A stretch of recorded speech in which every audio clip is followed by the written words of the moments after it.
this is awkward. Everybody just chill, because you're fucking retarded. They're jumping!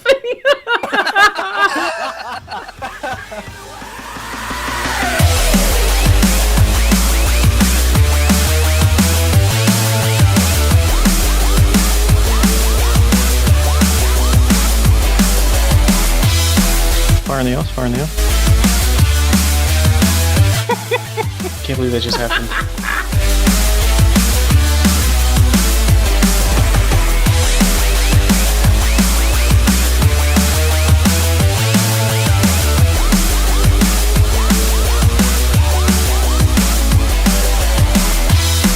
Can we kill a frigate? Can we kill a frigate? Let's kill that frigate. He's going faster than our missiles. Alright. Oh, no.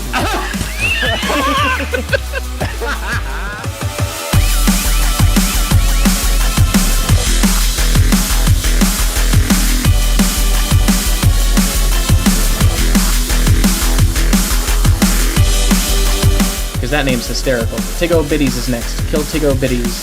Tiggo Biddies is prime. Then the Rupture of Trevor is prime. Okay, let's get our prop mods back on.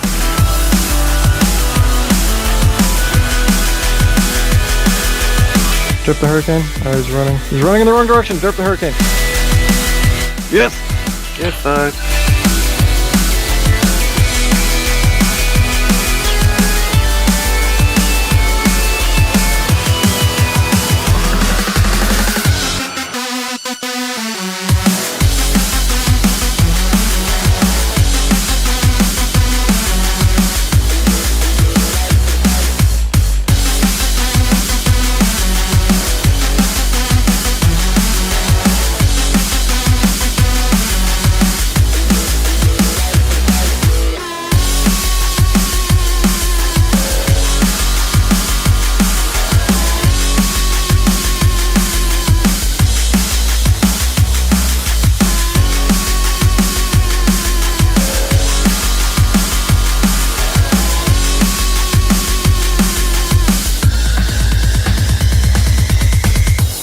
Hey, Slim, poke me in the thingy.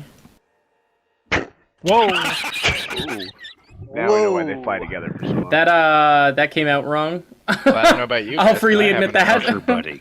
Frigate, your hole is too tight. It won't let me poke it. Jesus.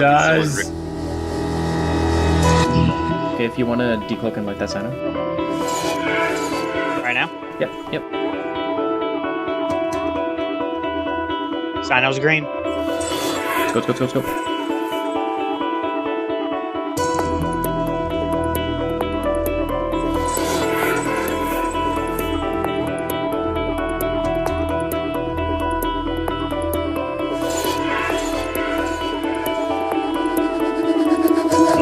It just ain't fair, this thing called loving.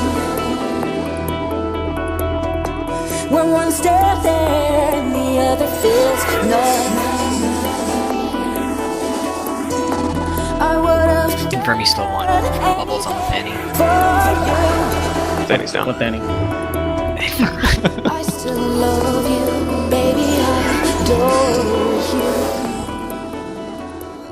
you. Just rung the doorbell.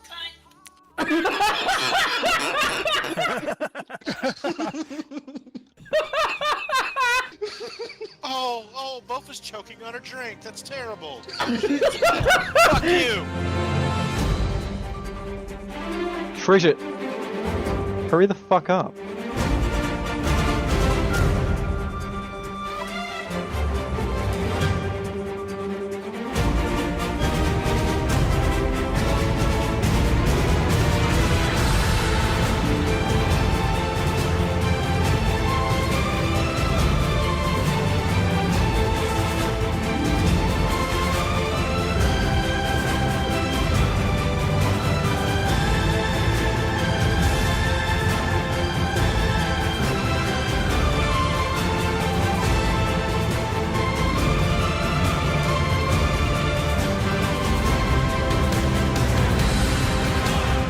Frigate, you're literally about to kill half their fleet with smart bombs only. I know!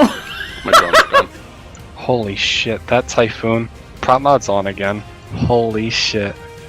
Primary Frigate, sorry, I have to wrestle with my overview. No, just primary on that Phobos still. god, Trigit, you're literally killing half the. Oh my god.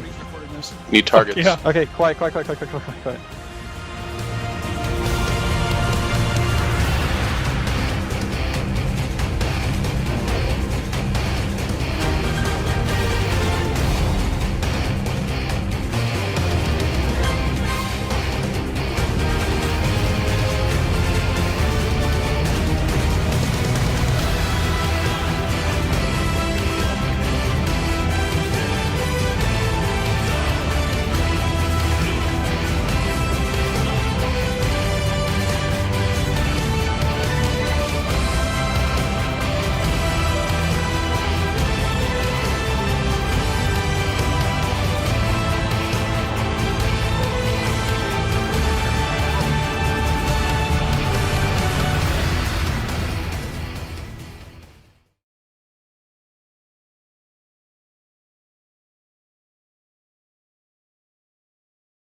Hello, everyone, and welcome to the Mind Clash Podcast, episode number 47.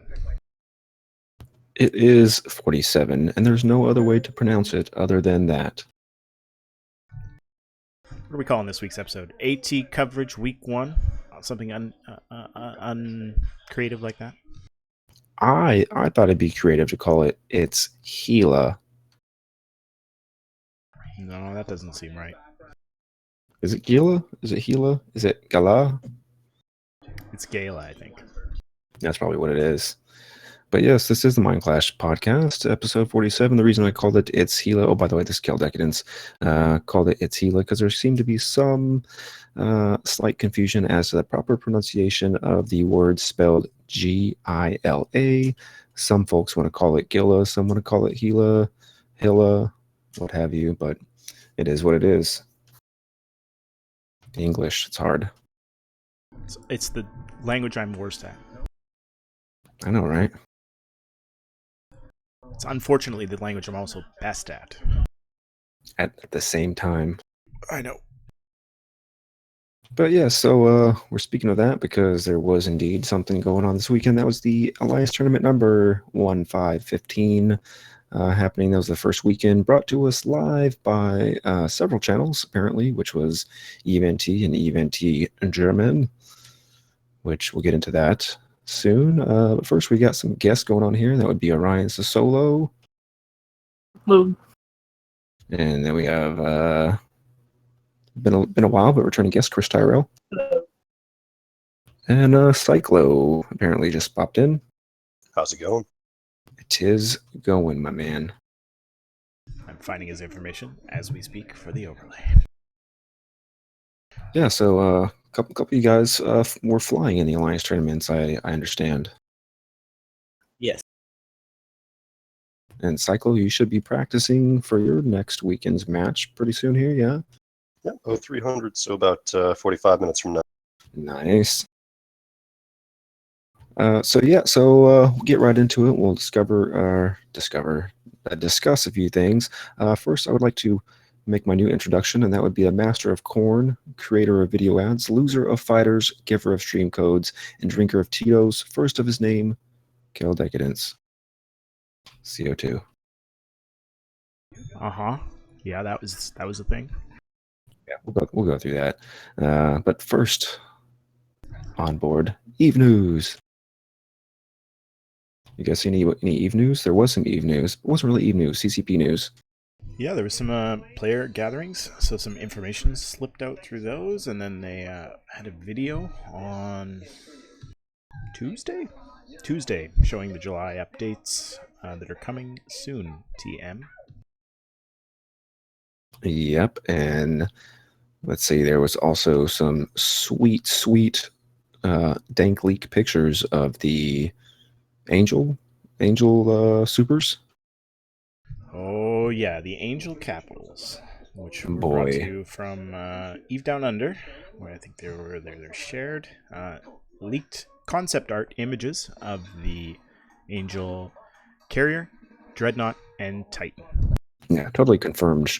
Shared. It was indeed intended, and they look freaking amazing. They look literally nothing like. I mean, granted, concept art, but it looks nothing like any of the other capital ships we have thus far.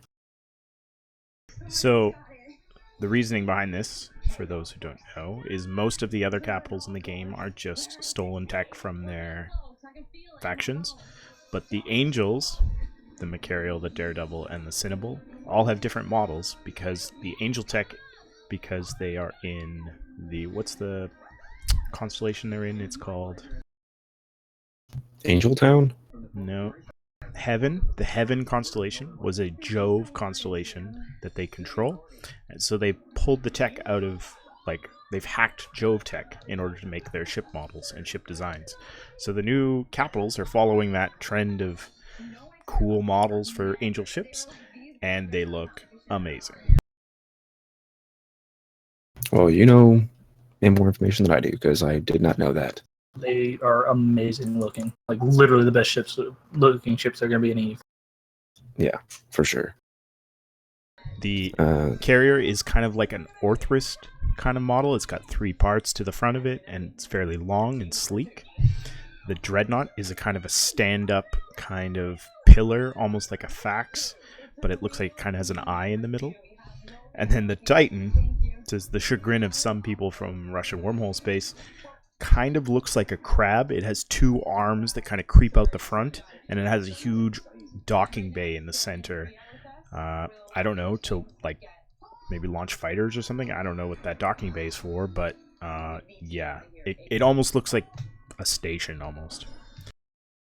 But I guess the Avatar has a big docking bay at the front too, and it's kind of... I've heard some people say that they wish it was reversed, that the Titan was the more of the platform / crab looking thing, or the carrier was the Titan, and I agree. I think that would look really cool as a really large ship. I think the Titan looks kind of like the Star Wars Ferengi ships, to be honest. Yeah, a little bit, yeah. Or Star Trek. Oh god, people are gonna hate me now. Oh, confirmation bias. I'm throwing the links of the pictures in the Twitch chat right now. They look pretty dope.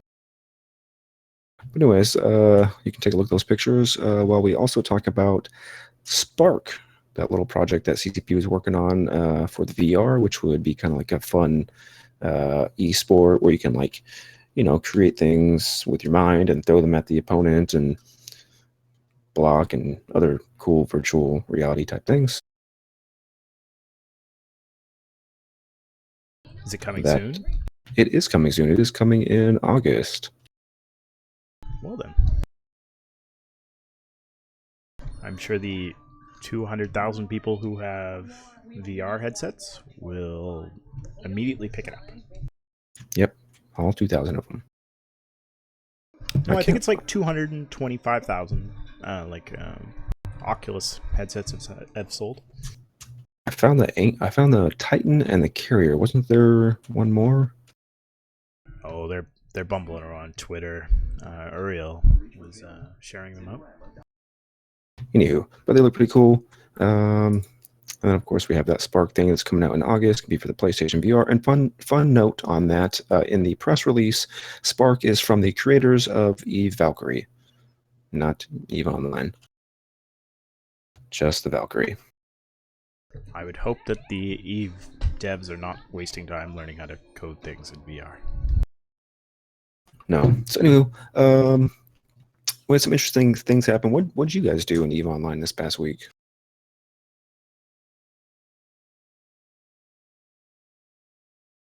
I think a couple of us fought in the AT.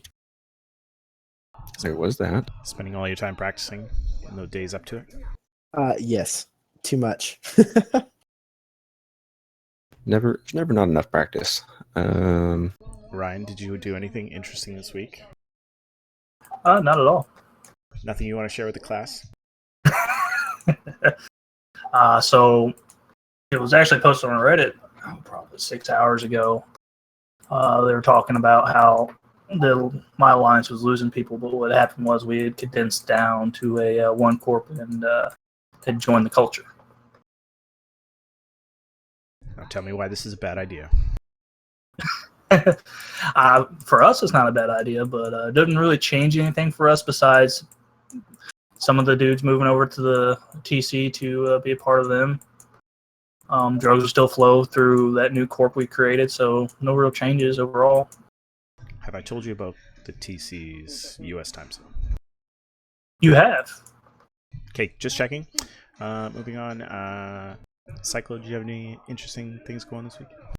Well, we Rook Pal won 2 matches in the AT, which I'm very proud of, and we did a lot of practice. And of course, we've been drooling over those new capitals. Very exciting. We will go into all that match coverage here in the spotlight. We've had a couple good timer fights this week. Started a bunch of fights. Kind of have an active war going, so we're trying to stay engaged. Just kind of rolling through our fleet comps. Finally getting to fly is a couple of them that I haven't got a chance to fly yet, and it's always fun to pull out faction battleships. Anyways, good times. Yeah, so real quick, I do want to mention I happened to appear on the OpenCom show on Friday evening. It was very interesting. It was a big recap of the EVE Northeast player meetup, which was apparently a lot of fun. But Mr. McGurk, our good friend, Mr. McGurk, had a lot of alcohol within his system, and it got a little wild, especially near the end of the show. And once we got into the Open Comms After Dirk show, it was interesting. But I gave away some Steam codes. God, what was the games? I gave away a couple games, but that was fun. It's always good when Dirk has a couple too many. Oh, there was a lot too many. It was fairly close to the level of the New Year's Eve stream from 2 years back, if you remember this. I was on that stream. I remember. Yeah, it was almost at that level. Pepperidge Farm remembers. Always. And there's a cool new tool, which if you followed in the Alliance tournaments over this weekend, you might have found it. It's it's like a 3D viewer. So I'll throw the link in, but essentially you go in and they pulled up all the API data for for like almost all the past ATs that they could drum up, as well as some other fun matches. And you essentially pick the match you want to look at, and it starts loading in all the data, and you can replay that match. It's just pixels flying in space. You just see the red and blue boxes, and there's no commentary or nothing. But if you maybe missed a match this weekend, like I missed a couple, I just loaded that one up and took notes based off what I saw on the remake of it. Pretty neato. And there's lots of other good fights going on in EVE. I know there's lots of wars going on, but fuck it, we're skipping right to Alliance Tournament coverage. So if you were living under a rock, Alliance Tournament 15 is technically the second weekend of Alliance Tournament, as the first weekend was the feeders, a new function added to this year's Alliance Tournament, and where pretty much anyone could join. There was a minor inconvenience of a registration fee. All of the matches were held on Thunderdome, so you didn't have to ante up any ships. We all slugged it out, and pilot skill was the determining factor. And 32 teams moved from the feeder rounds into the first weekend of the Alliance Tournament, where all of the people who won previous years got to buy in. All the people who bought in with Plex through auction got in, and then all those people from the feeder rounds. So we had a lot of mismatched fights. There wasn't a lot of everything's randomly shuffled in there and who you're going to get to fight. So if you got unlucky and had to fight PL in the first round, well, too bad. But there's always the losers bracket. Yeah. So I will admit right off the bat that day one, we weren't as prepared as we should have been.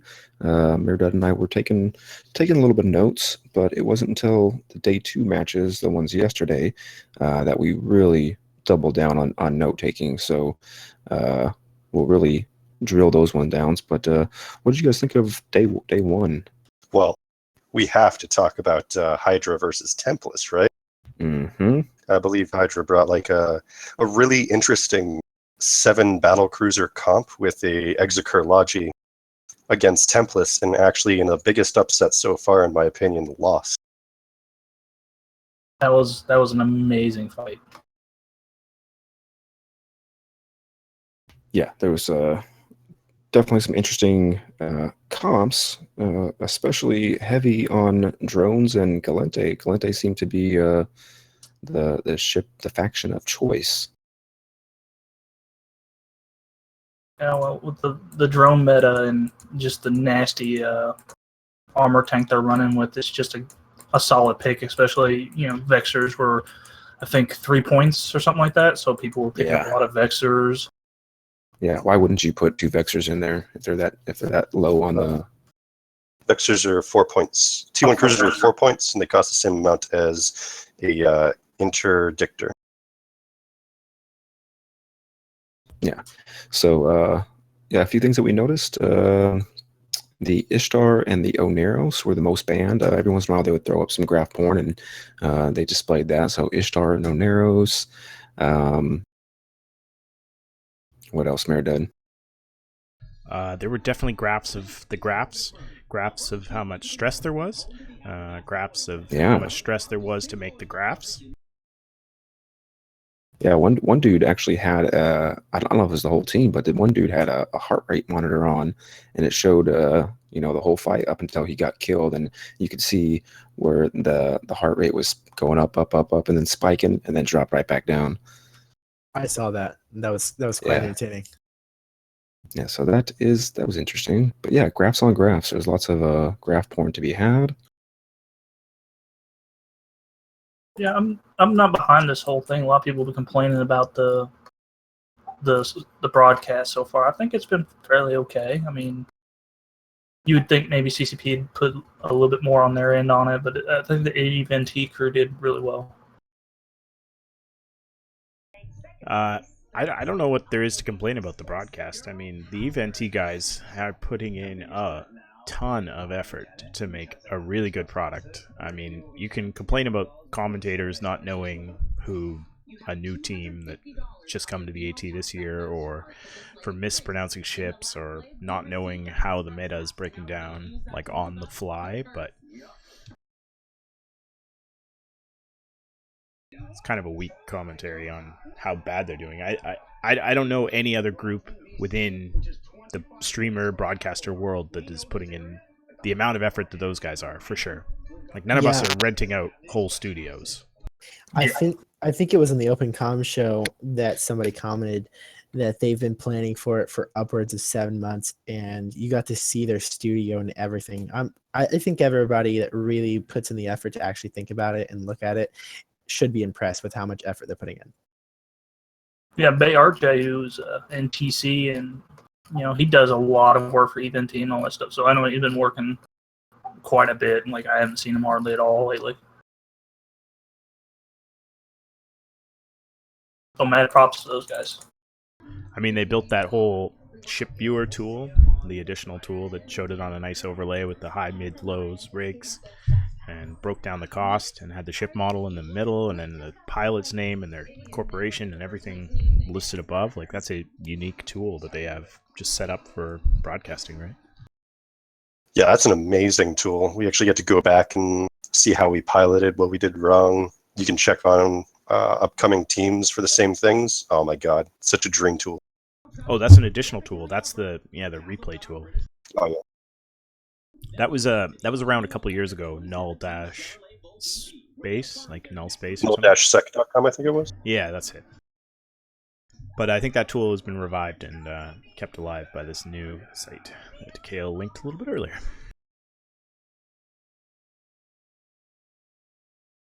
We're having a bit of a technical difficulty about where our day one notes went.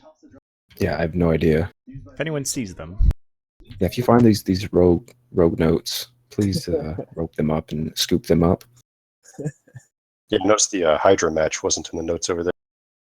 Like all Oh our day well, notes. actually, Yeah, all day one notes are gone. I think you guys have them mixed in because day one rote went up against rejection of Sov, and I'm seeing it here. I'm not sure what page this is.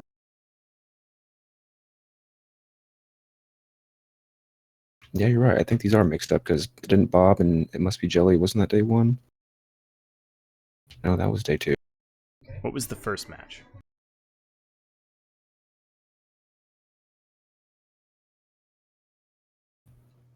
I wasn't ready. I don't know. I don't know Bullshit. what's happened to it.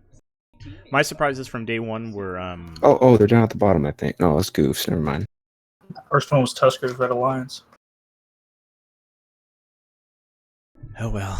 Goodbye, day one notes. Rip. I was surprised that Goons dropped in first day. Yeah, that was a bit of an upset. I think the Brave team's been working really hard this year. That, or the Goons might have just flopped it really hard. Goons had a really good showing in the feeders. They lost their first match, and they actually went through the day 2 hell bracket, where you do 3 matches in one day, and they actually got through that. If you lose one match, you're out. And I think that was a very, very impressive bit of work from Goons. But to see them go in against Brave, which on any, like last year, that would have been an easy win. See them lose there and lose in their day 2, just, that was disappointing. Brave was really surprising throughout the weekend. I mean, They have a very good blood. They have I think it's a Yukiko anime name. I'm glad to see Goons at least come back up through day 2 and win. That was nice. yeah. So one rolling theory that I had regarding some of these crazy upset losses was, do you think that some of these teams are intentionally trying to throw that first match so they can fight somebody else in the losers bracket? Because as I was watching some of these matches, I'm just sitting there thinking, there's no way. That was actually kind of a strategy that some of me and my corporation members were talking about yesterday, actually, after we had lost the second match. Is some of these really good, and I'm not saying whether or not Goons did, but I wonder if that's a strategy they might have employed. Yeah, I believe that definitely might have happened here and there, because some of the teams that I watch, I'm just thinking to myself, why is this happening? Why is this happening? I don't really think that most captains would go for that, because at least in last year's AT, it was kind of like a requirement, and it was against the rules of the matches to not do your best, so to say, to intentionally try and throw something, and that could get you thrown out as well, and possibly have more punitive action come towards your team, like you've seen with Hydra so often with the collusion and them being banned from the AT last year. Yeah, doing that, yes, you are right, is definitely against the rules in general, but, this is Eve. They did sneak through that illegal Vindicator, right? That was Bandit Backstabbers, wasn't it? I can't remember which team it was. I'm pretty sure it's Bandit Backstabbers. But I think it's also a lot of coin flip stuff. Like, if you think you've got them pegged on a comp and you bring what you think is going to go against it, then they bring something that counters you. I mean, there's not a lot you can do besides do what you can. But I know some of those things were just straight, A, B comps, and B just crush A, vice versa. The other one I was disappointed about was that PFR didn't beat Ghost Legion. Oh, Ghost Legion's a scary team, though. Not many people really know where they came from, but they've got a lot of really good pilots. I believe they had some of the old NC core. A lot of old NC members joined Ghost Legion and broke off from there. Yeah, and then they also have some of the old MC members as well, and the MC members who left were, what was their team, Nasty Boys, who I think also did a few other tournaments here and there, and they're a very skilled team.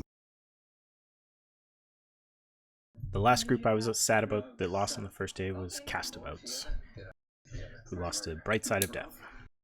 Yeah, those good old Castabout, the high set Care Bear friends. Ebag was mentioning that a bunch of the Castaboats PvPers did join other AT teams right before the tournament, so that could have Rip. You got to be careful with B-Sod and like Project Mayhem and Fraternity and any team that doesn't speak English. Even though they'll practice with the English-speaking teams, they'll have a much different meta from everybody else. So it's kind of a toss-up with what you're going to get from them. So you've really got to consider your bans, and you can't really expect the unexpected, right? And I've flown with a lot of those Russian groups, and some of their small gang guys and guys who do the tournaments are nasty solo PvPers, guys who really know how to move their ships around. Yeah, and B-Sod's really one of those groups. They, whenever I see them, I know that they're doing some small gang, and they're a fair group to try and engage. Yeah, I've watched Project Mayhem hold down a CO2 fleet and staging them to MTO2 a few times just from their small gangs, doing some stuff. Any more thoughts on day one, and we can move into day two with our real notes? I got one more, if we got time. Yeah, sure. We had a match that turned out the way I thought it would, but I think it's worth mentioning because it's two very good teams in my opinion. We had We Form Volta against Purple Helmeted Warriors.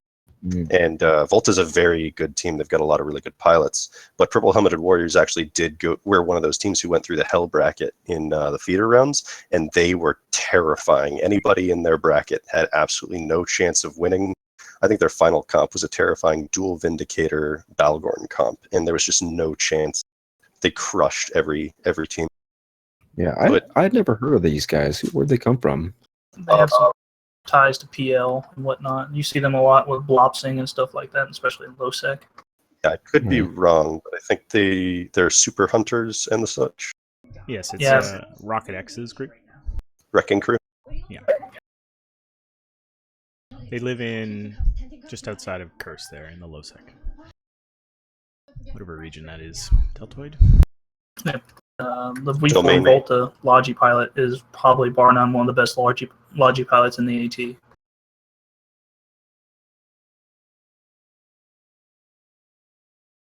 Former tri-member, if I remember right. All right. Well, day two. So here's interesting about day two. So with day one, I knew there was two streams going on because I kept seeing them post links to the EVNT German stream. However, I thought that it was just the same stream that we were watching in English, just done in German. So I was like, why would I want to watch that? And it wasn't until day two that I realized, there's two simultaneous stream. One's just happened to be broadcasted in German. The other one is English, but they are indeed different matches. So day two, I sat there and I watched all the German streams while Meridud watched all the English streams, which was interesting for me because, I don't really know a whole lot of German. You do now.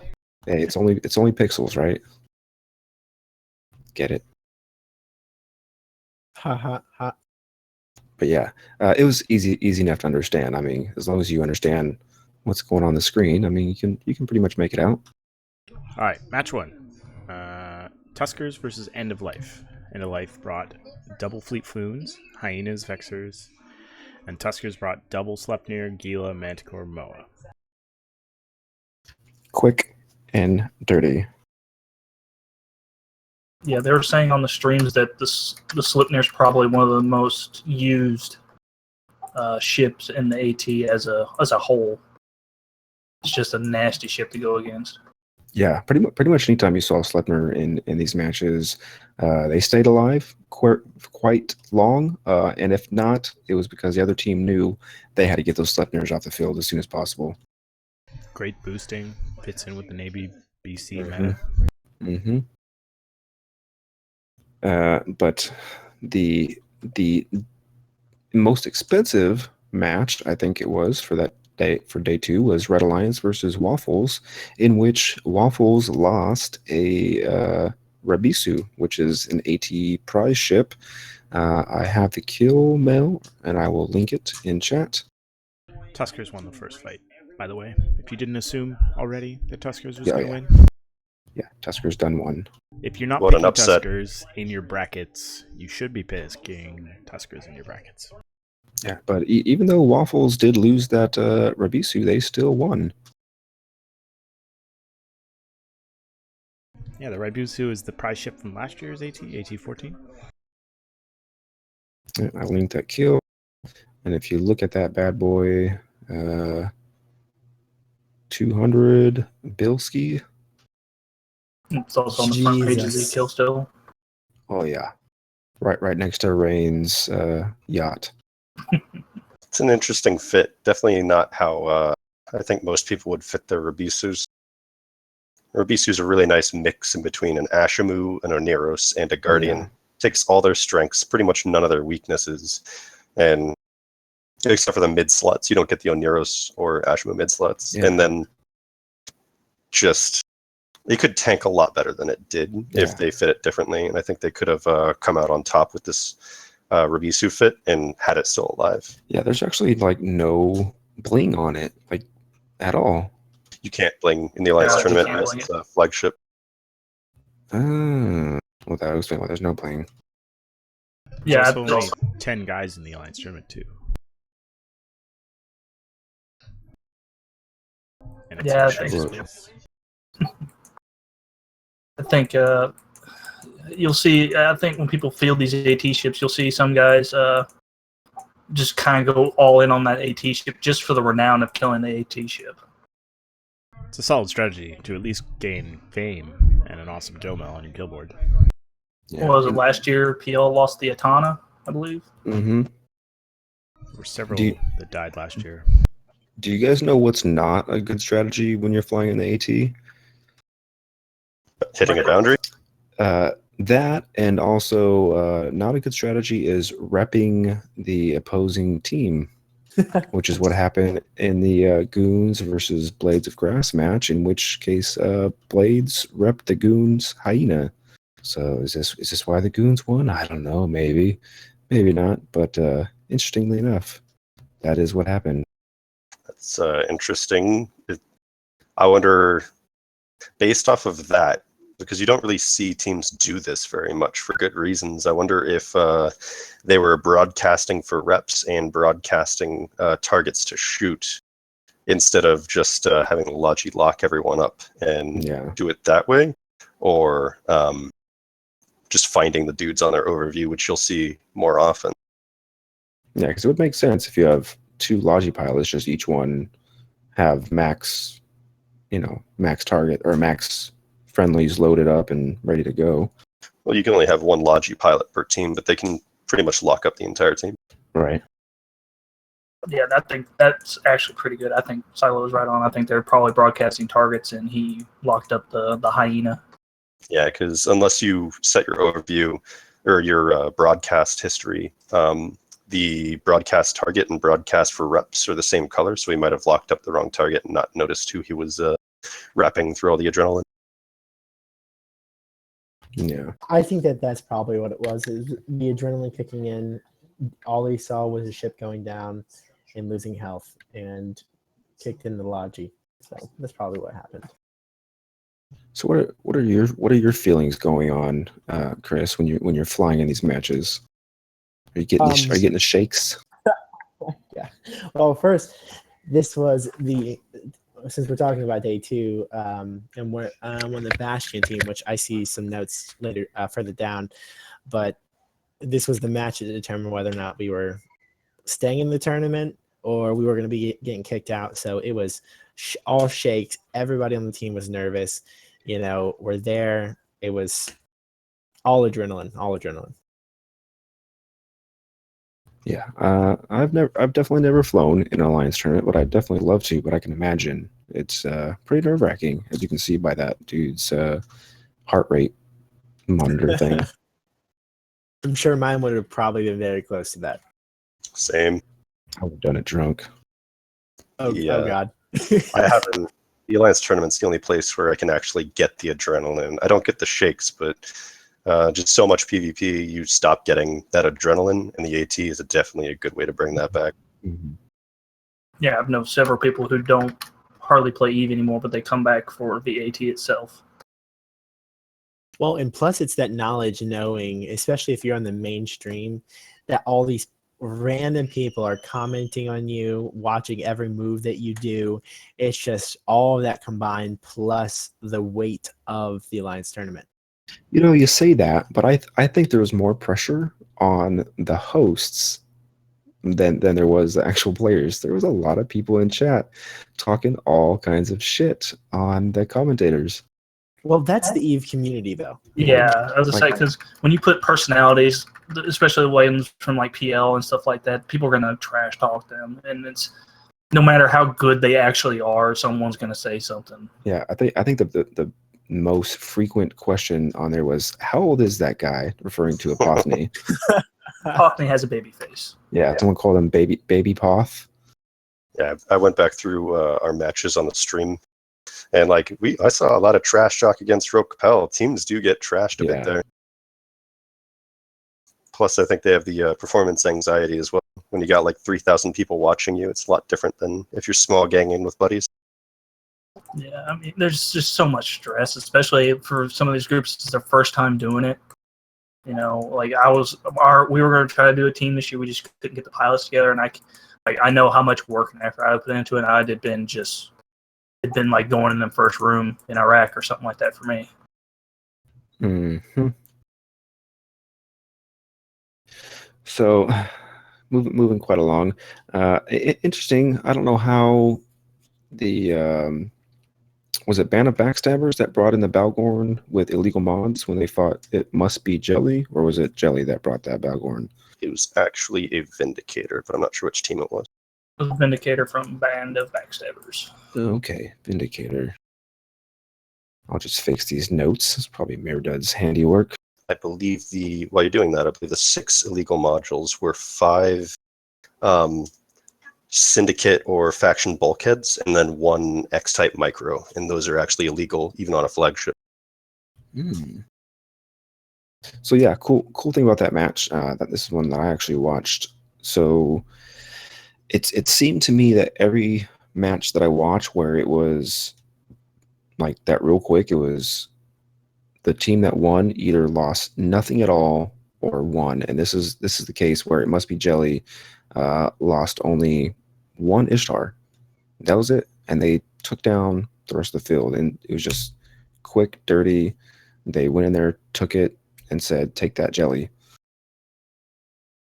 At the same time, there was a match going on between Vidra Reloaded and Out of Sight, and this match was a really good example of 2 of the major metas of the weekend. So Vidra was heavy on Galente with 2 Jackdaws, Guardian Eos, double VNI, double Ishtar, double Magus.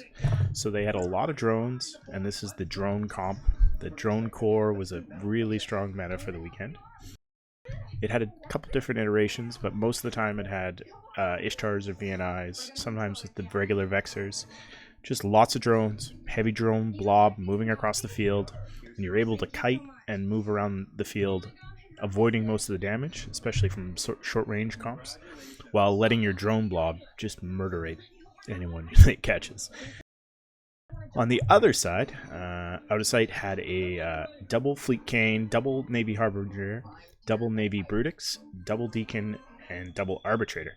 So the reps and the support varied among comps, but this Navy battlecruiser comp of 4 to 6 Navy battlecruisers was very prevalent over the weekend, and typically with long-range weapons, so they could apply their damage well from any range across the field, and these often resulted in support wings getting murdered as soon as they could lock them. So anything with like a bomber comp, any small tackle often just got evaporated right off the get-go, and then lots of DPS, good application, good range, very strong comp. We saw a lot of groups flying the Navy battlecruiser meta.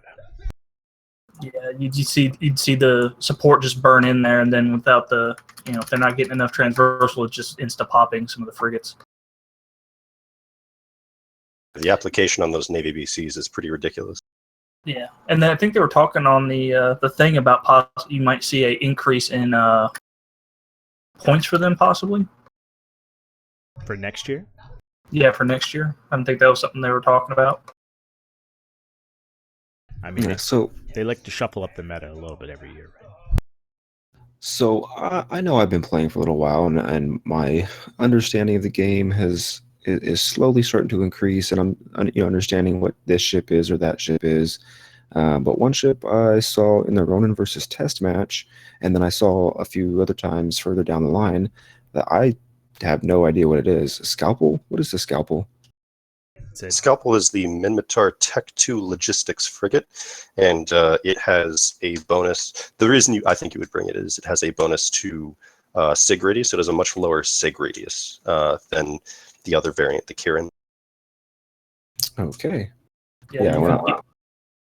So you can get it down to almost single-digit sig radius, just so super hard to hit. Oh, okay. Well, wow. That'd be why those guys were hanging on. At the same time, though, the Kirin's generally a better idea for the AT, just like the Deacon's a better option over the Thalia for the same reason. Even though it has a higher sig, it's going to have a better tank, and it's going to hold on better, especially in a lot of these non-drone DPS metas, like the battlecruiser meta, where you can put a whole lot of rep bots on. Then you can rep a lot harder with those rep bots and keep it up a little bit better. Especially when you have an AT where Vindicators, Vigilance, and Daredevil 90% webs cost a lot less. Yep, and a lot of rapid light comps out there still. Yeah, that was definitely another meta, was the rapid light comp with Cerberus's, Orthrus's, Caracals. But in this Ronin test fight, it was a Ronin was flying a double Sleipnir, double Gila, double Scalpel, broadsword Ferox, Harpy Moa, and Test had a double Navy Harbinger, double Navy Brutix, double Curse, double Deacon, Rook Punisher. And I think there was something funny about the Test Rook, right? This is a... No, this was an armor Rook, so that was appropriately fit. But there was a shield Rook at one point. Mm-hmm. Yeah, that was a very interesting match, and again, like you said, you keep seeing the Navy Harbinger, Navy Brutix. You keep seeing these comps over and over again, and you see that they are the ones that are typically winning, which is Test 1 in this case. What's interesting about Test is Test did a lot of practicing, right, against public matches. Oh yeah. And the Curse, which has a tracking disruptor bonus, is really good against another Navy battlecruiser comp, because it can really screw up their tracking and optimal range. So they must be trying to fight the meta there, where Ronin was going in a little bit of their own direction. Yeah, the Curse is a really good counter to those drone comps for not only the tracking disruptors themselves, but the newts. The Harbingers and Harbinger navies that a lot of people seem to like to bring, and the fits that they use on them, you can barely maintain your cap if you're running your micro to get around the field to get to your targets. But if you introduce newts into the equation, they're going to have a really hard time. Yeah, I think you'll see probably more Armageddons, probably more bans for the Navy battlecruisers, people trying to stop guys who've been winning with them. I think a lot of these drone comps, you'll see Vexers. I know I saw in a couple of the game matches, some of the Vexers didn't have tracking disruptors. I think you'll see that go through the roof, where almost every Vexer's mids are going to be tracking disruptors to kind of counter that. For sure. Chris, do you want to walk us through your match versus Skill yourself? Sure, would love to. Well, first off, as you guys kind of went over earlier, this is our Alliance's very first time to ever participate in the Alliance tournament, and therefore some of the quality of the guys that we had weren't top notch, like these Tests, Brave, Goons, PL guys. Right off the bat, obviously, as you can see, we had 2 VNIs, some Vexers, an Ishtar, Curse, and a Worm, and 2 EOSs, and it was a pure drone set. As soon as we launched the drones, we got bombed. The main wave of all of our drones died immediately right off the bat, making most of our DPS evaporate. So we kind of struggled a little bit to relaunch the drones and try and get out of that massive deficit. And actually, the mainstream kind of right after the Rona versus Test, we had the their logi down to so little hull that you couldn't even see it on the main tourney on the health bar. You couldn't even see it, and we failed to break that because we were dying so quickly, and all of their massive rep drones, swarm of, I think it was about 20-25 rep drones swarmed on top of their logi. So they really outplayed us in that match, and we really failed to, after that initial burst from that bomb, to recover the control of the match.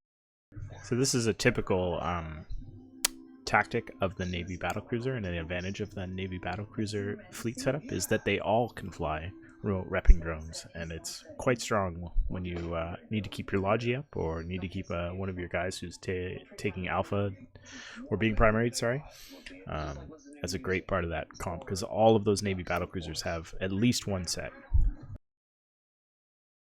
Yeah, it was definitely a fun match. Unfortunately, we weren't able to at least kill any ships, though. That's what happens in the AT a lot, though. Because of how balanced it is, you only get 10 guys, and it's even balanced down to the points. You get really even matches to the point where the breaking point is... It's hard to describe it. Like, there's a breaking point up until you start killing things, and it's either going to be really... It's going to look really one-sided most of the time, or it's just going to go on for a while. And you have a lot of countering in there as well. Yeah, it's all has a lot to do with FCs, man. If they're calling the right targets, or making sure all the teammates are where they need to be, I mean, that can make it or break it, as you saw quite often. So the following match was NC Dot versus Shadow Cartel. Quite a high-tier matchup. Shadow Cartel from previous ATs, quite strong. NC, a top 4 finisher from last year. All right, Cycle has to dip out later, man. Thanks for having me, dudes. Good luck with your practice, and we'll talk to you next weekend. Sounds good. So NC Dot brought an All Galente lineup plus a Stiletto. The Stiletto is super important. So it's a EOS, double Stratios, double Myrmidon, double Ishtar, VNI, Vexor, drone comp. And Shadow Cartel was running the Navy battlecruiser setup with an Astarte as their booster, and Deacons as their logi, Hyena and Vexors. What was interesting about this fight is NC dropped all their drones, sent their drones over to start their primary. Stratios was an interesting bit of a flavor to that fight. And Shadow Cartel started to engage, and I think they killed... might have primaried their Vexor and got their Vexor down immediately.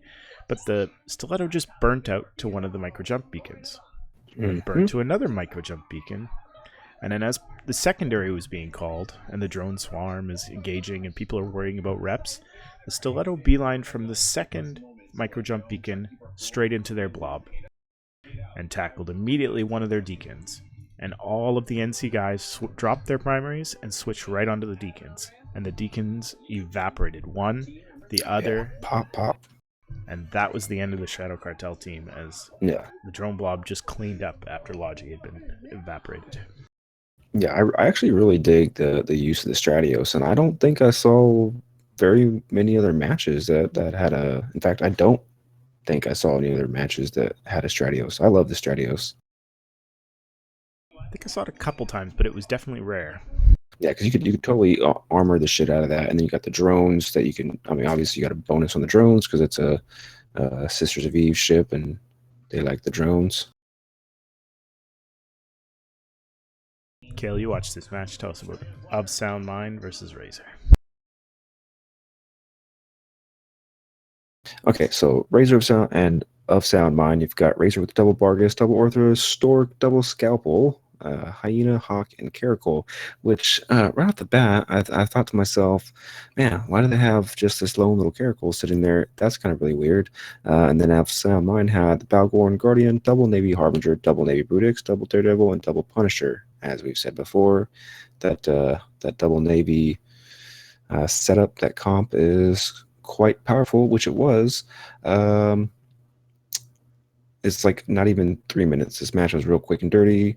Of Sound Mind went right in there, and they just clean the floor, just completely cleaned it. But that Vargas, though, that thing just held on. It was holding on to the tank like a champ. But I mean, once they lost everything else, it was game over.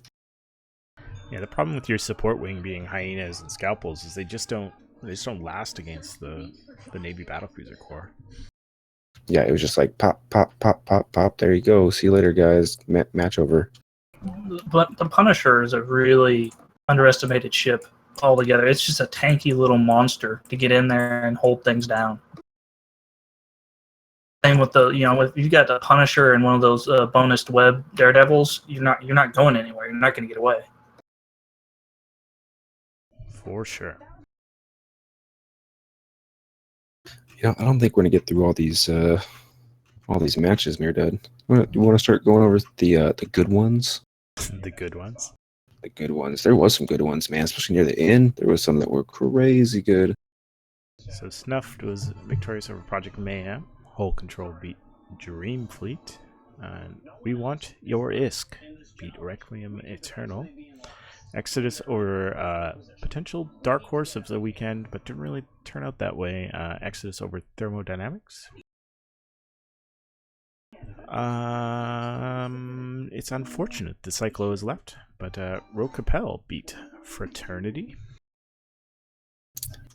With they both had double HEELAHs, double Gylas.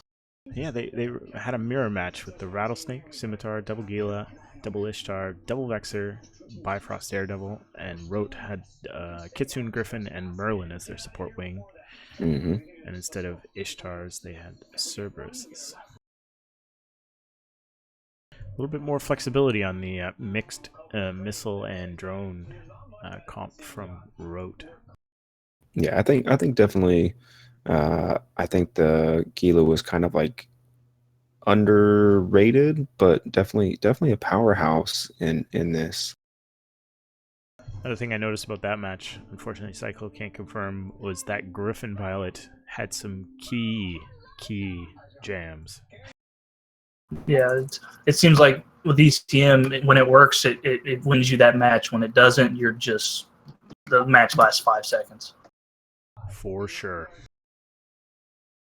So over on the German stream side of the house, there was I was having some connection problems. I felt that it was either me or I don't know if it was a stream, but they did have some issues with the stream. But I lost connection and came back just in time to see the end of Good at This Game versus Samurai Sold Out. And I was confused because I only saw 3 ships on the Good at This Game side, whereas the Samurai Sold Out was full up. So what we had for Good at This Game was 2 rattlesnakes and an ibis, and Samurai had double Harbinger, double Navy Brutix, Navy Harbingers, Canes, Deacons, Hyenas. So I sat there looking at this, and it was the end of the match, and everything was killed. And I said, "Is this serious?" But apparently, it was serious. They only had 3 pilots. Yeah. So obviously, we know how that match turned out.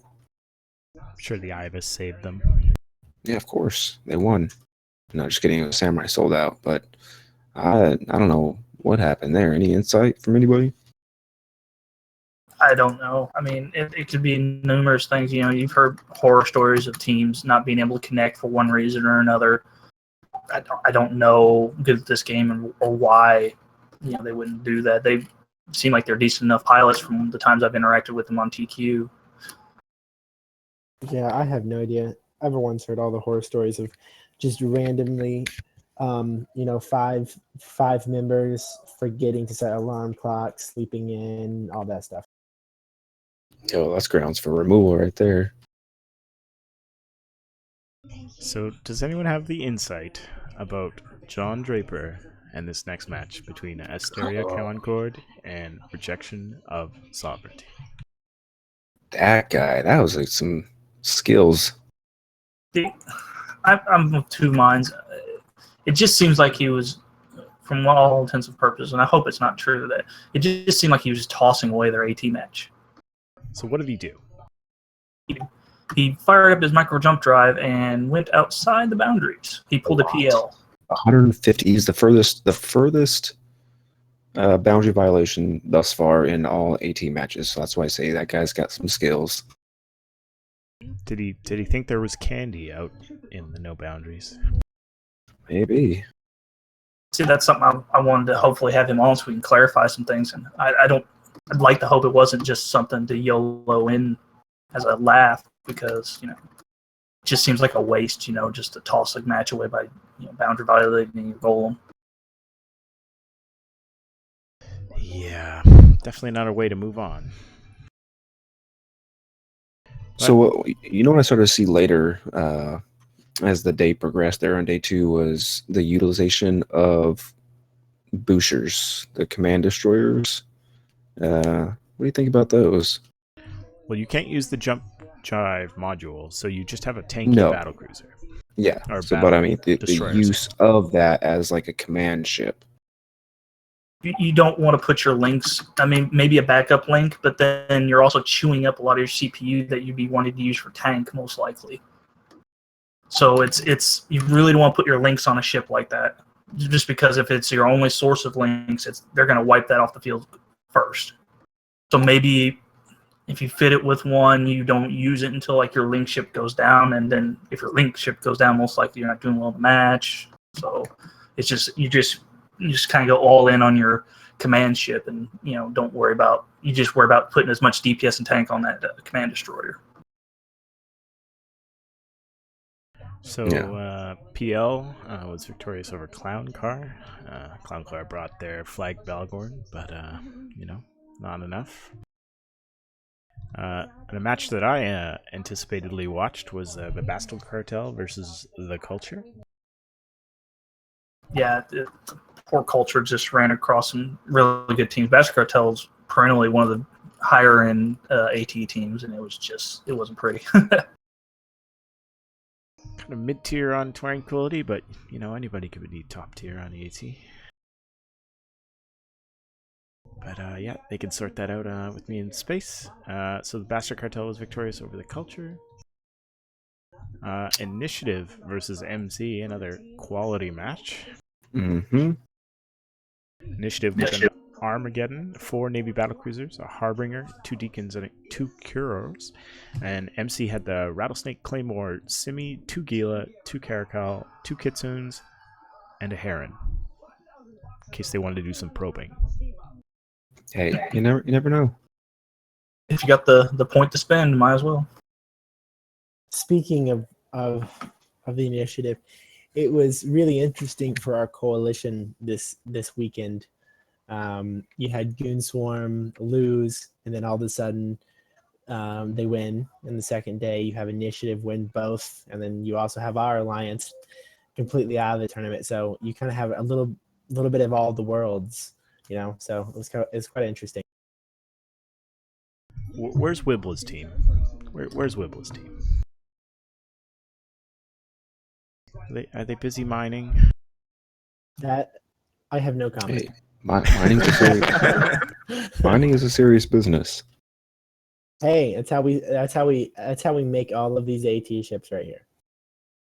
I used to be in CNT, so I'll take a little bit of shot at Wibble. So Initiative victorious over MC. Phoebe Freeport Republic victorious over its only Pixels. Super good match. So PFR had Balgorn, Rabisu, another AT prize ship we're seeing. Double Navy Brutix, double Vexor Navy issue, a Pontifex, Vexor, and 2 Hounds. So again, like I said, it was very interesting to see this command destroyers used, and they were working. Those guys, they were definitely working that Pontifex. The Rabisu held on like a champ on PFR, and definitely would say that they were putting in work. And that one lived to see another day. And then on Pixel's side, they had a Naros Rapier, double Myrmidon, double Ishtar, double VNI, Confessor, and a Sunesis, which is the little brother of the Gnosis. Society of Conscious Thought Destroyer. Yeah. Yeah, so it was a very, very interesting choice to bring that. I don't know why. It's the, the Gnosis and the Sunesis, and what's the other piece of shit? The tiny baby brother of them. Apotheosis. Yeah, so yeah, they're good ships that are can do a lot of things, but are good at none of them. Following match, we had Penn is out, victorious over Ghost Legion. Solar Fleet victorious over Velora Accords. Penn is out. That's funny. Mm-hmm. Oh yeah, Group. That Velora Accords versus Solar Fleet. That was like the match of all matches that I watched. So that was down to like each team was holding strong. I mean, you got like good FCing on both sides, and it was down to like the last 3 minutes when you had pretty much a 3 versus 3, and it was, let's see if I can remember who the last 3 was. I think it was Mercurial was still holding on, Brudix, I believe, on the Solar Fleet side, but yeah, the last 3 minutes it came down to, which one of these teams has the most points, and that's what it came down to. They both had 3 ships at the end, and it was just a matter of points at that point. And Solar Fleet had the points. I think it was like 64 to 52 or something like that. I mean, it was pretty close. Purple Helmet Warriors was victorious against Revolution. They stay alive. One of the more funnier names in the Alliance tournament, United Federation of Conifers, lost to the Salt Farmers. Anyone have any input on who the Salt Farmers are? I don't know, but they did have some pretty good advertisements throughout the tournament. They did. But no, I did not. I do not know who they is. I've seen them a bit, mostly through kill boards and stuff like that, but I don't know a whole lot about it myself personally. Well, the mystery continues. They aren't good in the AT, though. We form Volta was victorious against Quebec United Legions. Slice was victorious over FCON. Another super good match. So FCON with a Vindy, double Myrmidon, double Gila, double Ishtar, double Kirin, and a Vexer. And Slice with an Eos, Oneros, Rook, Myrmidon, double Ishtar, VNI, double Vexer, Purifier. Champs. Slice did not lose a single ship.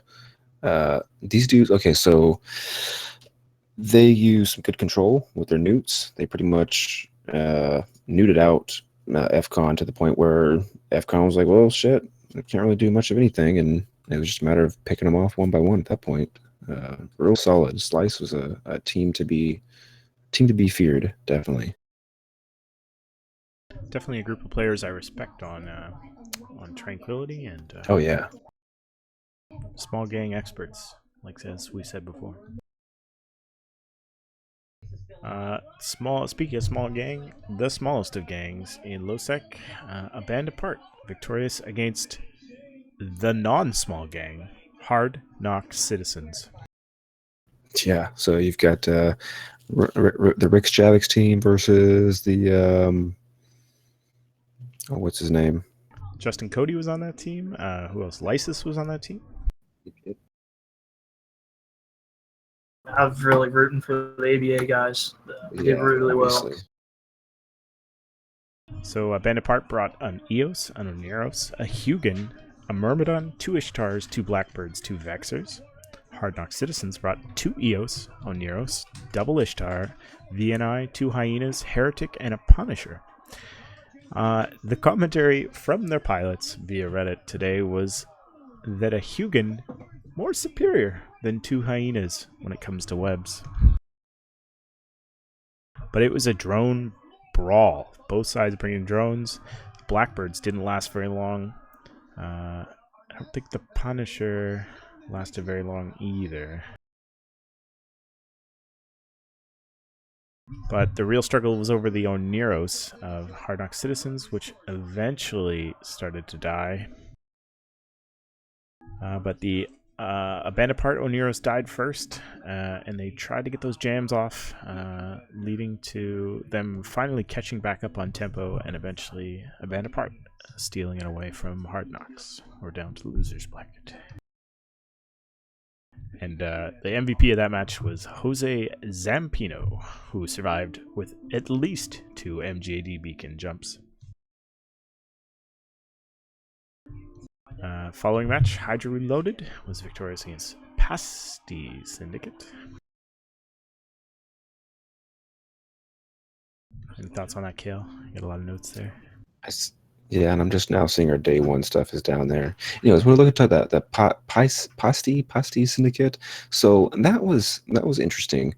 So with Hydra, you had the Balgorn, Rabisu, double Navy Harbinger, double Vig, double Pontifex, and double Purifier. So I thought that was really interesting again to use the Pontifex as the command destroyer comp, but they did have the Balgorn and Rabisu together, so that was dope diddlies. And then Pasty. So they had the double Sleipnir. Again, I don't know why you're using this. Scimitar, double HEEELAH, Ferox, double Moa, and Manticore. So I don't know why these teams are bringing shit like this. Like this match was like over before it even started. It's a bit of a Navy battlecruiser setup, but the use of the ships is a little bit all over the place. The Ferox has that range application. The Gilas have the drone application. The Manticore support wing, it's a meta from last year, using bombers for good DPS. It just doesn't survive in this year's meta. Yeah, it would be good for DPS if you didn't have the other team, whelp you before you even got close to them. Yeah, I mean Hydra just had a very stacked team in this match. Yeah, so Hydra took that one. Is very, very one-sided at that point. And then we have 2 more matches. Laserhawks victorious over a potential dark horse and someone to be watched in the losers bracket, Templis Calcif. And then the final match was No Handlebars, losing to BSOD, who are 2-0. Another unlikely, maybe, potentially. Keep an eye out for them in the winners bracket. Yep. So that was that. So yeah, these goof notes are what's left of our notes from day one. Yeah, who knows what happens, but someone banned a Guardian Vexor on day one. Yes, someone was saying that was a misclick. Mm-hmm. Bastion, Chris, can you explain why the Oneros needed to be tracking disrupted all match? Yeah. So is there an option to not comment? No comment is an option. One that is not favored. Basically, it had more to do with people not watching and listening. And that was our first match. And once again, this is our first time ever in the Alliance tournament. And so tracking disrupting a ship that was not supposed to be tracking disrupted was a goof. So yeah. Good times.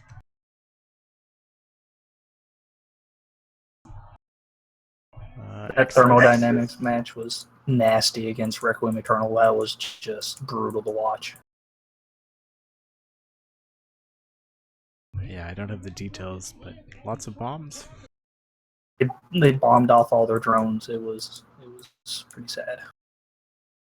Okay, so now that we've discovered our notes from day one, so did I have that correct, that the fraternity had it was all Chinese corp, or was that something I'd misheard? Fraternity is a primarily Chinese corp, yeah. Interesting. This can't be all our day one notes. These are just some. No, I choice have no idea. cuts. I have no idea what happened, man. I don't know either. The Nargles. So, end of weekend thoughts. Yeah, it was interesting how many Vexers, whether it was the Vexer Navy or the Vexer plane, was being used. Or the Ishtar, which is Vexorish. A lot of this riding on the back of the change to allow Tech 2 damage dealing drones, mobile damage dealing drones. Change from last year's AT. Yep, last year you could not use the Tech 2 drones, and you still cannot use sentries. Tech 2 sentries, yeah. You can use Tech 1, and you can't use Tech 2 Logi drones either. Yeah.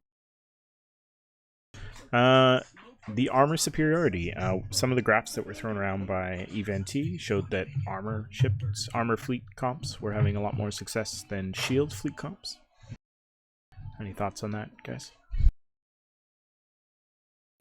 I think that might also tie into the fact that how many armor doctrines were actually used. I think a majority, if I were to say, were probably almost all armor doctrines throughout the weekend. I did not watch all of the matches, but all of the matches that I did watch, there was at least one of the teams that had an armor, majority armor team.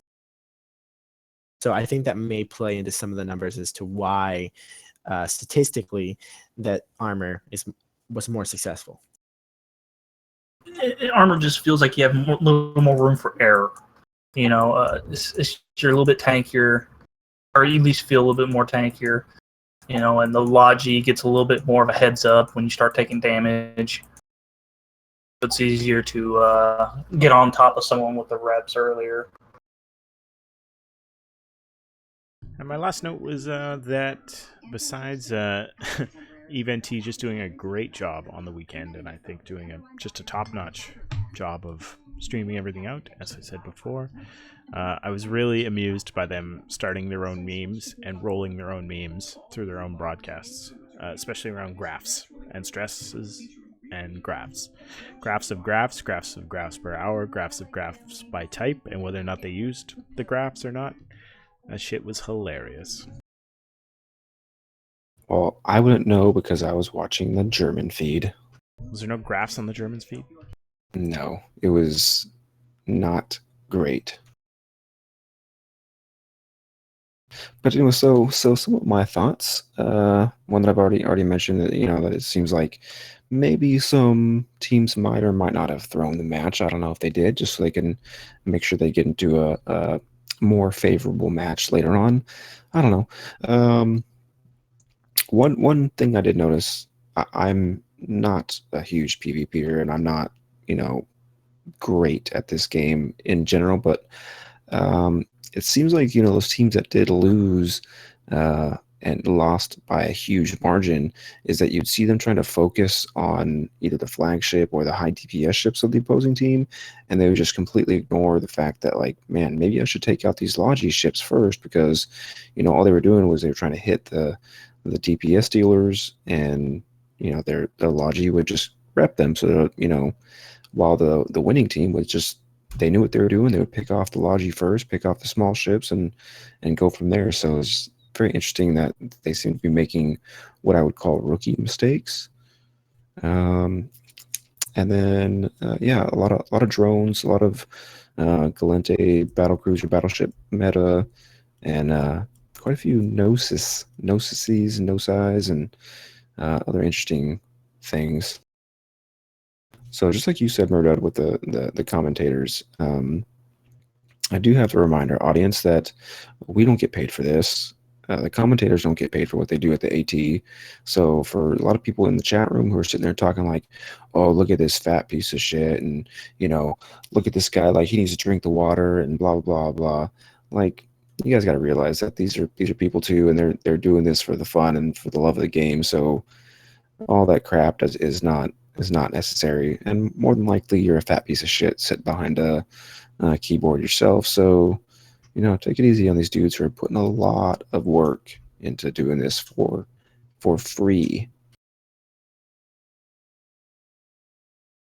Yeah, sorry about that. My wife broke my green screen. I noticed that. But also, I wish I could find where, if I can just get the audio of this, but the symphony music when there's intermission was really cool. All of Eve's music is available on the SoundCloud. Not that. That one, I have the link, which is a YouTube. It's like the whole 45 minutes of all the music that was on the, like, I think it was like its 10-year anniversary symphony of sorts. But yeah, I couldn't actually find the SoundCloud of that.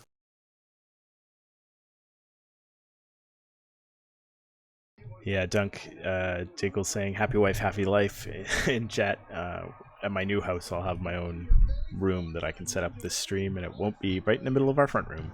I think it's nice if she can come in like the Kool-Aid Man.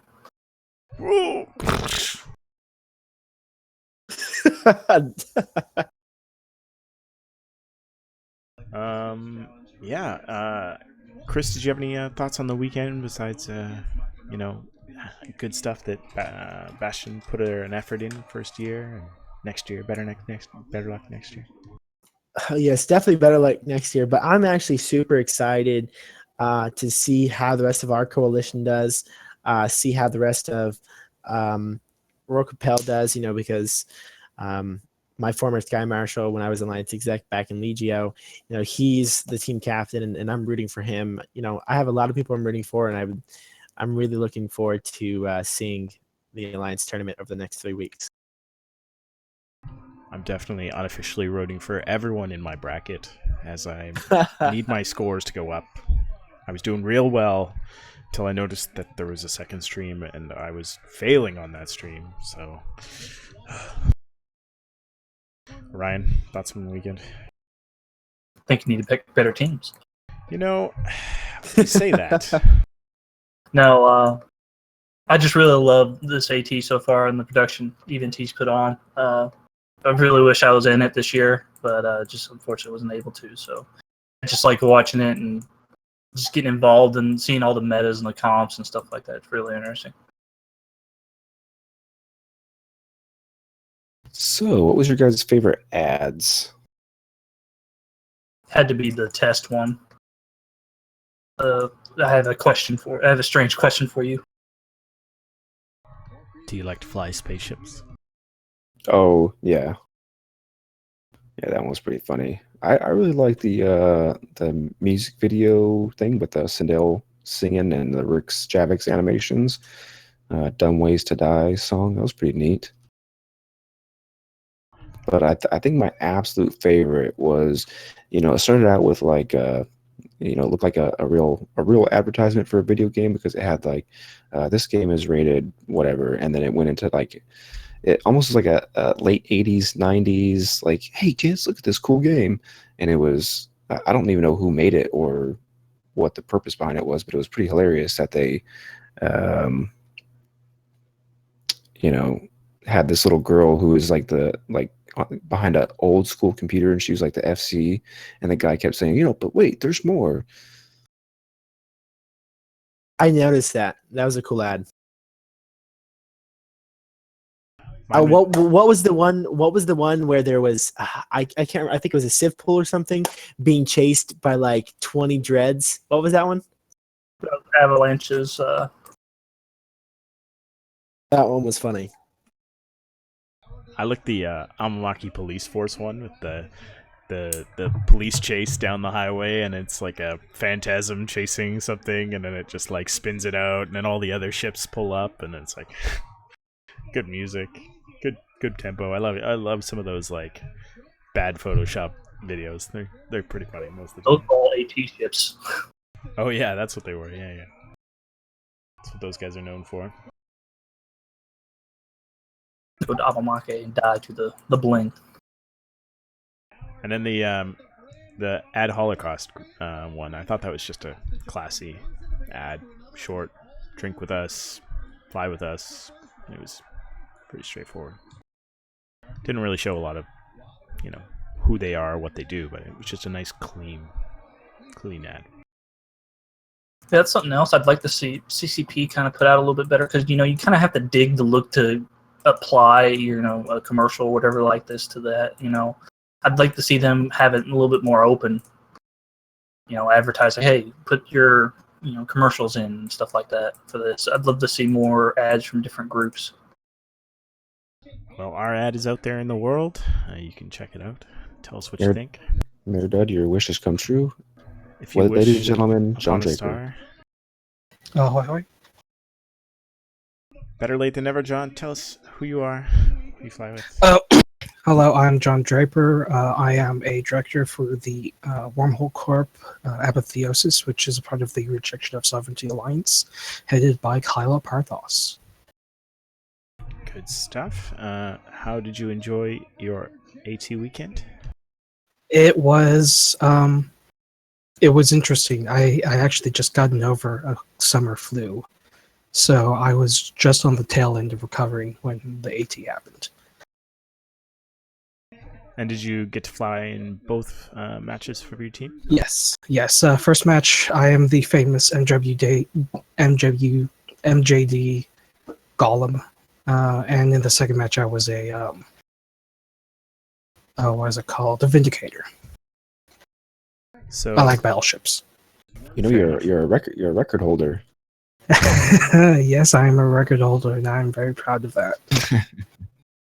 So interested parties want to know, what was your thought process during the first match? First match was, oh shit, I can't target anything. I'm just going to try to approach the jump beacon, and then, oh no, I accidentally pressed my MJD. For a second, I thought it was 75 kilometers, then I realized it was a 100-kilometer jump, so mistakes were made. Fair enough. And honestly, it wouldn't have meant anything if I lived. Everyone was about, I think 6 of our people were jammed, and we were consistently jammed. We had no chance, and it didn't help that we really didn't realize how weak we are to ECM.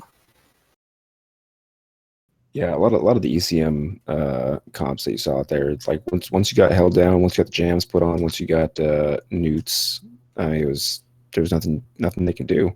Yeah, and it is a different experience because being in a wormhole, when we talk about EOR, we're talking about newts. Newts are the big real problem for wormholes. You will get jams, but jams are always going to be focused on logistics. And I always fly DPS, particularly battleship DPS in wormhole space, so I rarely get ECM'd. So we don't have the same experience as other people do with ECM. How much practicing in the open practices or with closed groups did you do beforehand? We didn't. We tried, but we just couldn't get people due to the time. Mainly because we're a very, very US time zone based alliance, and we try to set up practice around when we were going to fight, which is when people are usually working or doing life things. Work. Bleh. Life. I know, it sucks. But you enjoyed your time in the AT? You're going to be back next year? We will see. I think that we want to come back. We want to practice next time, definitely. We kind of realized that the first comp was just going to be a pure cheese DPS comp. Just try to alpha everything off the field. And we didn't realize the weakness of that comp until we actually faced Rote. So hopefully we will be able to practice next time and figure out these things. Yeah, I'd recommend the test open practices, but yeah, there's definitely lots of groups out there in the US time zone. I know Iron Armada was practicing a bunch in US time zone. So you can always hit us up, and I'm sure Culture will be next year as well. Yeah, the Bastion was also practicing between 2 and 4 times a week. So, wow. Yeah, no, our alliance isn't not serious. We're serious about the game, but we're not professional. We're not like Roach, or we're not like we're not like Hard Knocks or Laserhawks. We play the game to enjoy it and enjoy each other's company rather than actually win. If we win, that works, but we're not that type of people. So I think this kind of made us realize that we can't just jump into these things without actually being serious. Well, you can. Just you gotta look before you jump, right? Yeah, exactly. And I think that's what happened. Yeah. Especially with me. Yeah, that's. I may have scared some of the guys away from doing a team for Relax this year, just because I was like, when you do something like this, even though you try to do it passively as much as you probably could, there's a lot of time and effort that goes in this, especially when the matches start. There's a lot of kind of sitting around waiting. Well, it's also, if these teams are coming in with the thought process of, do I want to win or do I not? And if they honestly want to win the entire thing, they're going to have to beat people like Tuskers and like PL and all of these really good teams. And if you're starting just from the bottom with a new team and you have no reputation and you have not skilled players, you have to practice. You have to. You can't just come in and be like, oh, we're going to do this. Yeah, because that shows as well. Some of these team wipes were, you almost assume that they may have not practiced or they just got hard countered. Yeah, that was the case. That was the case for us in match 2 and match 1. Our Ishtar got banned and we were not prepared in a quick enough time to do anything to counter what they had. So. Yep. It's a completely different game. I was surprised when I was practicing and I got one match in the Vita rounds. It's so much different than TQ. Like, you have so many different options, and you can obviously bring different doctrines, and you can rely on different tactics. But once you're trapped in that small arena, and there's just the 10 of you, and you only have the points that are available to you, like, so much of it is what you're bringing to the field, as much as what that is in EVE all the time. But so much is what you're bringing to the field and what you have available on the plate, right? And that's what you have, and sometimes that's all you get, and that's not enough.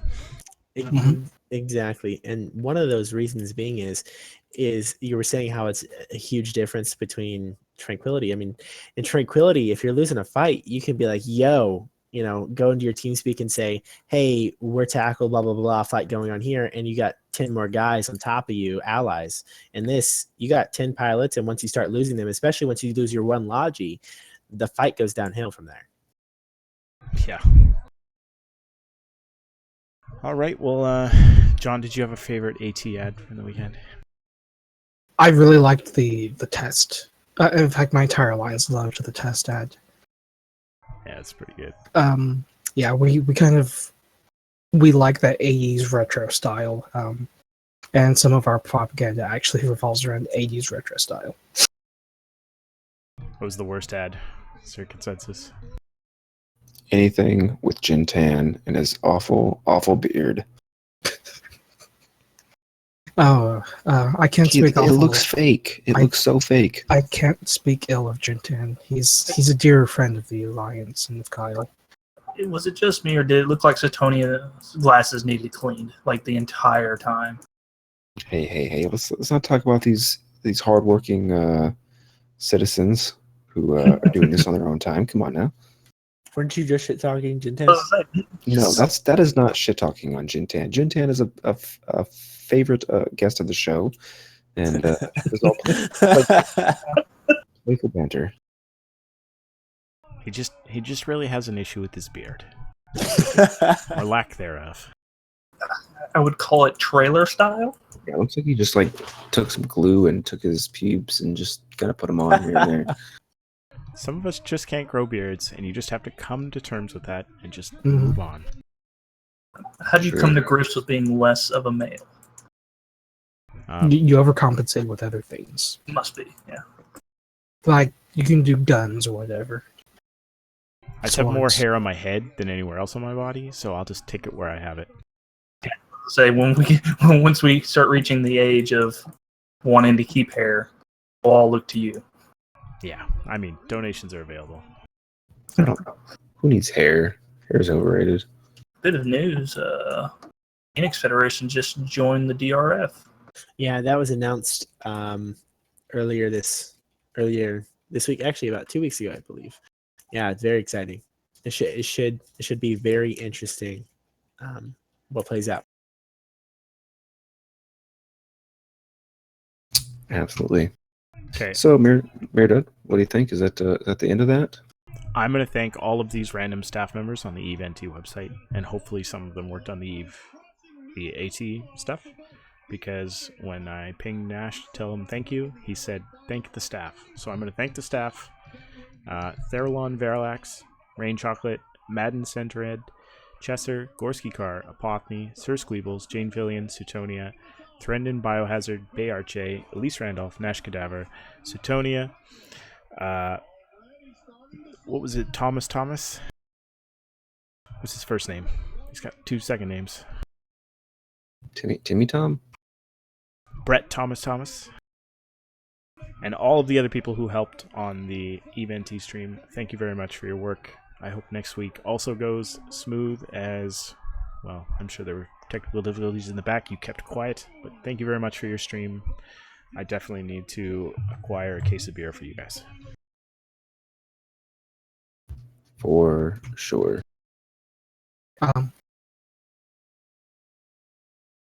Anyone else shoutouts? John, shoutouts?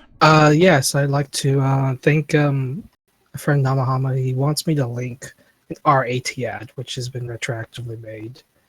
Where can I put it for people? It's in the chat. The lobby chat right there? We have it in Twitch chat, but you can put it in Discord as well. Yep, we got it. Yes. All focused around me. Yeah, but yeah, I'd like to thank my alliance, particularly let's see, particularly the FC of our AT Michael Arian. He really tried his best to wrangle a bunch of cats to do this. But I also have to thank you for letting me come here and just autism about my 5 minutes of fame. Yeah, it'll be okay. We'll make it through. If you didn't know, our show is always open to new guests, and we'd love to hear new voices from all over New Eden. Always. Thank you. If you ever have anything industry related, I'd love to come back. For sure. Yeah.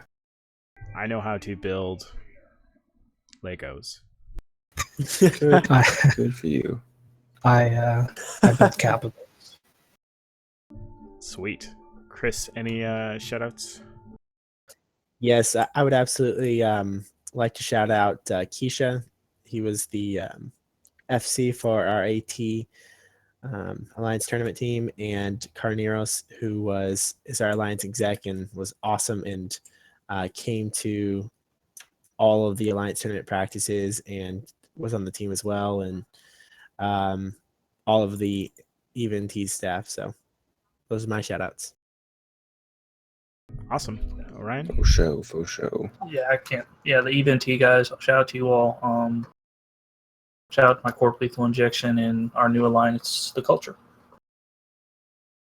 I mean, Orion, you picked the wrong soda fountain to join, but I'm... It's okay, Murdud. You know, when I face you on the battlefield, we'll work ourselves out, man. Yeah, Wait. Friendly banter. Didn't we just come up there and like reinforce a whole bunch of your stuff because you guys reinforced a couple of our bosses? True story. I was in all of those deployments with supers, and that was fun. That was fun. Oh, well, I mean, you didn't come for a fight, obviously, because you just dropped every super. Let us whelp all our stuff into the super blob. Blah. Fights. Fights are different things to different people. Oh, there'll be more shit talk in weeks to come, I'm sure of that. It almost feels like all my guests are turning against me. I'm not. Don't be mad, we're better than you, Murdud. Okay, Jeez. alright, hold on. Kale, shoutouts. You know, I really couldn't speak enough about the EVNT staff. They did an excellent job, just like you guys all said. But I do want to say, I'm trying to do a little bit more work into the Mind Clash layout and the theme that you see on the screen. So look forward to that next week. There's some changes will be made. I'm trying desperately to do some work, and I'm going to try to do a little bit more streaming, as you might have seen last week. Was it Friday night? I did a little streaming, and I think it was Tuesday or Wednesday night I did some streaming as well. So I'm going to try to do some more streaming here on this channel, just so we can open up more opportunities for advertising and getting our stuff onto what is it called? Not partner, but partnered status. Affiliate. Yeah. So look forward to more streams. It may not be Eve related, but we'll be doing stuff. Great.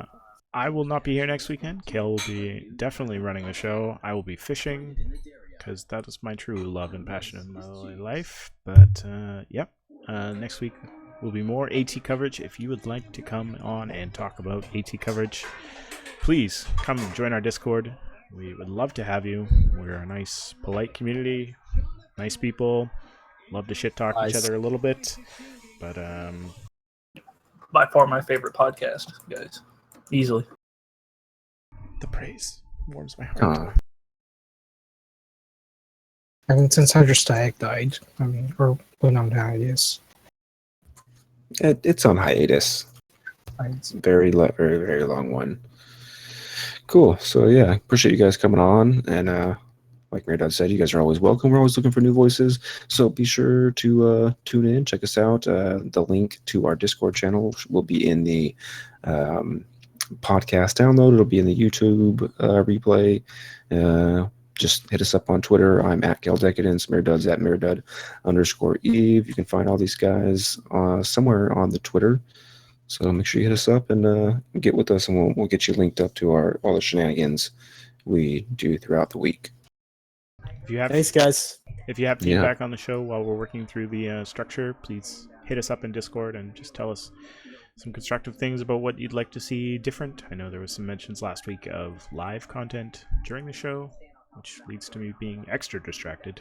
But let us know in Discord. Or it's in the works. It's in the works. It's happening. All right, thanks everyone for coming. Thank you. Have a good night. Thank you. Bye. Enjoy weekend too. Oh no, Kale left.